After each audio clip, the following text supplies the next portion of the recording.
Step back in time to the late 1990s to early 2000s.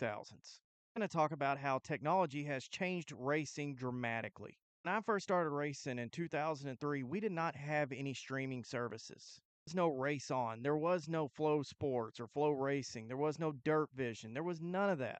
If you wanted to rewatch your races, if you wanted to see how you messed up or how the car looked or anything like that, you needed a crew member or a family member to set up in the stands with a giant video camera, or I guess at the time they had the smaller ones, but in the late 1990s, you had to have a big, giant camcorder that went over your shoulder and filmed the entire race. Then you would put it on a VHS player, and pretty much you only saw that unless you had some friends over because guess what? There was no social media to share it on.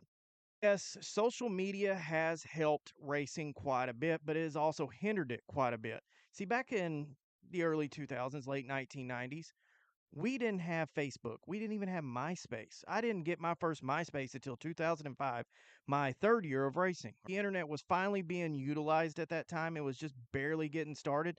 So we had things called forums. Now, they're still around today, but they're not as prevalent as they were back then. What we had back then was not Facebook. It was not MySpace. It wasn't Twitter. It wasn't none of that. What we had was called Who Won and Elbows Up. If you went on there and somebody was talking shit about you, better hope to God that they had the balls to actually put the real name on there because half the time I'm still trying to figure out who the hell Left Turn 4 is. What the hell? Speaking of social media, there was none of this taking shots on social media, posting on Facebook saying, oh, this guy took me out. Screw this guy, blah, blah, blah, all this. Well, if you had a problem, you called them. Didn't have their phone number, you went to their shop if it was close enough. If you didn't know where their shop was, you just handled it the next week.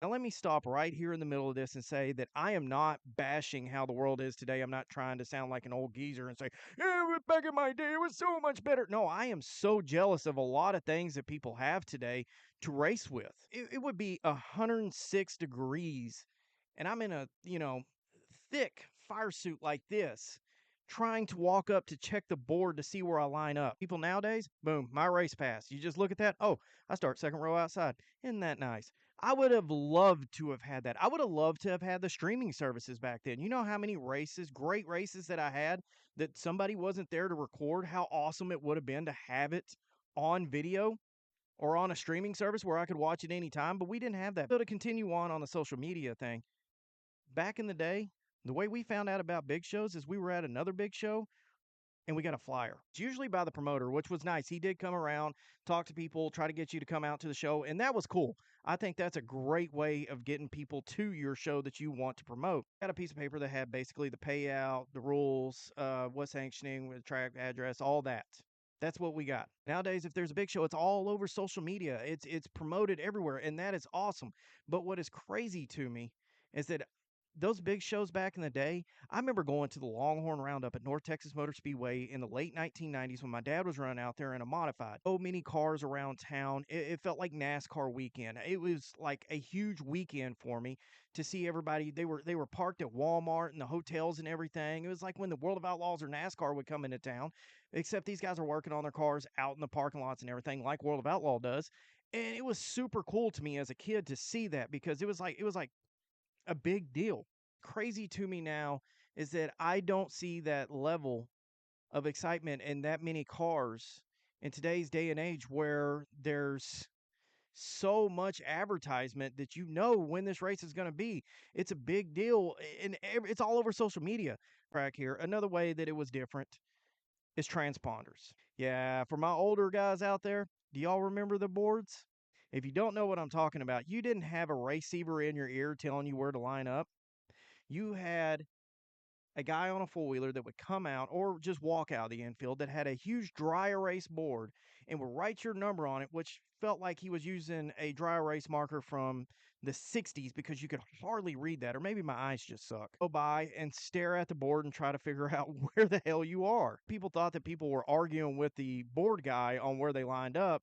And I will admit, a time or two, that was me. I think they were just trying to see what the hell that number was. Some of these tracks are not lit the best, and then you combine that with a crappy dry erase marker, and you're going by 5 to 10 miles per hour, you're slowing down. I mean, sometimes you got to stop and go, where the hell am I? Racing's changed a lot from back in the day. The only thing that stayed the same is it's expensive as hell and it does not pay nearly enough. I'm not here to knock all the technology. I religiously watch the My Race Pass app trying to see where lineup and all that is. Watch Flow, I watch Race On, I watch Dirt Vision. I have subscriptions to all of those. And yeah, I love the drama on social media. It gives me material for this. This was not to say that, oh, we had it better back in our day. Oh, you kids wouldn't have survived, blah, blah, blah, blah, blah. You would have survived just fine. Just fine. It would just been a little bit more different. I just wanted to point out the differences and give you a little taste of what it was like back then. Let me know what you remember from back in the day. Roy City High School sucks. We want North Texas Motor Speedway back.